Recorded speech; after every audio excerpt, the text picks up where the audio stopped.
Chapter 12, Alice's Evidence. "Here," cried Alice, quite forgetting in the flurry of the moment how large she had grown in the last few minutes, and she jumped up in such a hurry that she tipped over the jury box with the edge of her skirt, upsetting all the jurymen onto the heads of the crowd below, and there they lay sprawling about, reminding her very much of a globe of goldfish she had accidentally upset the week before. "Oh, I beg your pardon," she exclaimed in a tone of great dismay, and began picking them up again as quickly as she could. For the accident of the goldfish kept running in her head, and she had a vague sort of idea that they must be collected at once and put back into the jury box or they would die. "The trial cannot proceed," said the king in a very grave voice, "until all the jurymen are back in their proper places, all," he repeated with great emphasis, looking hard at Alice as he said so. Alice looked at the jury box and saw that in her haste she had put the lizard in head downwards, and the poor little thing was waving its tail about in a melancholy way, being quite unable to move. She soon got it out again and put it right. "Not that it signifies much," she said to herself. "I should think it would be quite as much use in the trial one way up as the other." As soon as the jury had a little recovered from the shock of being upset, and their slates and pencils had been found and handed back to them, they set to work very diligently to write out a history of the accident, all except the lizard, who seemed too much overcome to do anything but sit with its mouth open, gazing up into the roof of the court. "What do you know about this business?" the king said to Alice. "Nothing," said Alice. "Nothing whatever?" persisted the king. "Nothing whatever," said Alice. "That's very important," the king said, turning to the jury. They were just beginning to write this down on their slates when the White Rabbit interrupted. "Unimportant, your majesty, means of course," he said in a very respectful tone, but frowning and making faces at him as he spoke. "Unimportant, of course, I meant," the king hastily said, and went on to himself in an undertone. "Important, unimportant, unimportant, and important," as if he were trying which word sounded best. Some of the jury wrote it down important and some unimportant. Alice could see this as she was near enough to look over their slates. But it doesn't matter a bit, she thought to herself. At this moment the king, who had been for some time busily writing in his notebook, cackled out "Silence," and read out from his book, Rule 42, "All persons more than a mile high to leave the court." Everybody looked at Alice. "I'm not a mile high," said Alice. "You are," said the king. "Nearly 2 miles high," added the queen. "Well, I shan't go, at any rate," said Alice. "Besides, that's not a regular rule. You invented it just now." "It's the oldest rule in the book," said the king. "Then it ought to be number 1, said Alice. The king turned pale and shut his notebook hastily. "Consider your verdict," he said to the jury in a low, trembling voice. "There's more evidence to come yet, please your majesty," said the White Rabbit, jumping up in a great hurry. "This paper has just been picked up." "What's in it?" said the queen. "I haven't opened it yet," said the White Rabbit, "but it seems to be a letter written by the prisoner to somebody." "It must have been that," said the king, "unless it was written to nobody, which isn't usual, you know." "Who was it directed to?" said one of the jurymen. "It isn't directed at all," said the White Rabbit. "In fact, there's nothing written on the outside." He unfolded the paper as he spoke and added, "It isn't a letter. After all, it's a set of verses." "Are they in the prisoner's handwriting?" asked another of the jurymen.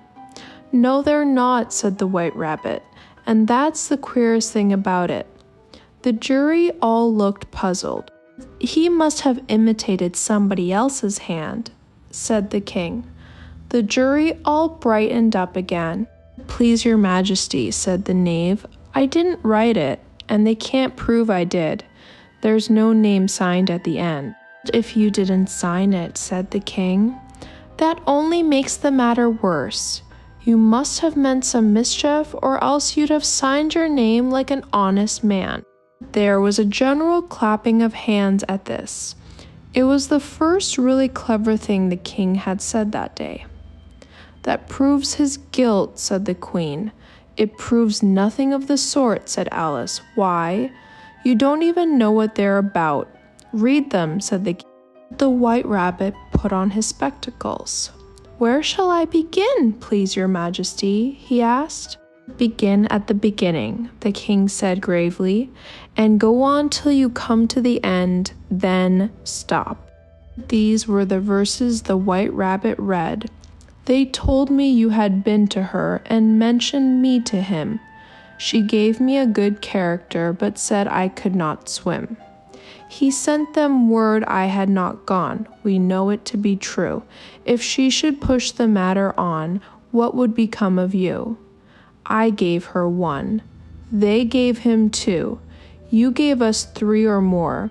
They all returned from him to you, though they were mine before. If I or she should chance to be involved in this affair, he trusts to you to set them free, exactly as we were. My notion was that you had been, before she had this fit, an obstacle that came between him and ourselves and it. Don't let him know she liked them best, for this must ever be a secret kept from all the rest between yourself and me." "That's the most important piece of evidence we've heard yet," said the king, rubbing his hands. "So now let the jury, if any one of them can explain it," said Alice. She had grown so large in the last few minutes that she wasn't a bit afraid of interrupting him. "I'll give him 6 pence. I don't believe there's an atom of meaning in it." The jury all wrote down on their slates, "She doesn't believe there's an atom of meaning in it," but none of them attempted to explain the paper. "If there's no meaning in it," said the king, "that saves a world of trouble, as we needn't try to find any, and yet I don't know." He went on, spreading out the verses on his knee and looking at them with one eye. "I seem to see some meaning in them after all," said I could not swim. "You can't swim, can you?" he added, turning to the knave. The knave shook his head sadly. "Do I look like it?" he said, which he certainly did not, being made entirely of cardboard. "All right so far," said the king, and he went on muttering over the verses to himself. "We know it to be true. That's the jury, of course. I gave her 1, they gave him 2. Why, that must be what he did with the tarts, But it goes on. They all returned from him to you," said Alice. "Why, there they are," said the king triumphantly, pointing to the tarts on the table. "Nothing can be clearer than that." Then again, before she had this fit. "You never had fits, my dear, I think," he said to the queen. "Never," said the queen furiously, throwing an inkstand at the lizard as she spoke. The unfortunate little Bill had left off writing on his slate with one finger as he found it made no mark, but he now hastily began again, using the ink that was trickling down his face as long as it lasted. "Then the words don't fit you," said the king, looking round the court with a smile. There was a dead silence.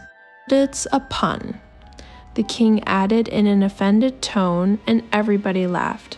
"Let the jury consider their verdict," the king said, for about the 20th time that day. "No, no," said the queen. "Sentence first, verdict afterwards." "Stuff and nonsense," said Alice loudly. "The idea of having the sentence first." "Hold your tongue," said the queen, turning purple. "I won't," said Alice. "Off with her head." The queen shouted at the top of her voice. Nobody moved. "Who cares for you?" said Alice. She had grown to her full size by this time. You're nothing but a pack of cards." At this, the whole pack rose up into the air and came flying down upon her. She gave a little scream, half of fright and half of anger, and tried to beat them off, and found herself lying on the bank with her head in the lap of her sister, who was gently brushing away some dead leaves that had fluttered down from the trees upon her face. "Wake up, Alice dear," said her sister. "Why, what a long sleep you've had." "Oh, I've had such a curious dream," said Alice, and she told her sister, as well as she could remember them, all these strange adventures of hers that you have just been reading about. And when she had finished, her sister kissed her and said it was a curious dream. "Dear, certainly, but now run into your tea. It's getting late." So Alice got up and ran off, thinking while she ran, as well she might, what a wonderful dream it had been. But her sister sat still just as she left her, leaning her head on her hand, watching the setting sun and thinking of little Alice and all her wonderful adventures, till she too began dreaming after a fashion, and this was her dream. First, she dreamed of little Alice herself, and once again the tiny hands were clasped upon her knee, and the bright, eager eyes were looking up into hers. She could hear the very tones of her voice, and see that queer little toss of her head to keep back the wandering hair that would always get into her eyes, and still as she listened or seemed to listen, the whole place around her became alive with the strange creatures of her little sister's dream. The long grass rustled at her feet as the white rabbit hurried by. The frightened mouse splashed his way through the neighboring pool. She could hear the rattle of the teacups as the March Hare and his friends shared their never-ending meal, and the shrill voice of the queen ordering off her unfortunate guests to execution. Once more the pig baby was sneezing on the Duchess's knee while plates and dishes crashed around it. Once more the shriek of the griffin, the squeaking of the lizard's slate penkle, and the choking of the suppressed guinea pigs filled the air, mixed up with the distant sobs of the miserable mock turtle. So she sat on with closed eyes and half believed herself in Wonderland, though she knew she had but to open them again and all would change to dull reality. The grass would be only rustling in the wind and the pool rippling to the waving of the reeds. The rattling teacups would change to tinkling sheep bells, and the queen's shrill cries to the voice of the shepherd boy and the sneeze of the baby. The shriek of the griffin and all the other queer noises would change, she knew, to the confused clamor of the busy farmyard, while the lowing of the cattle in the distance would take the place of the mock turtle's heavy sob.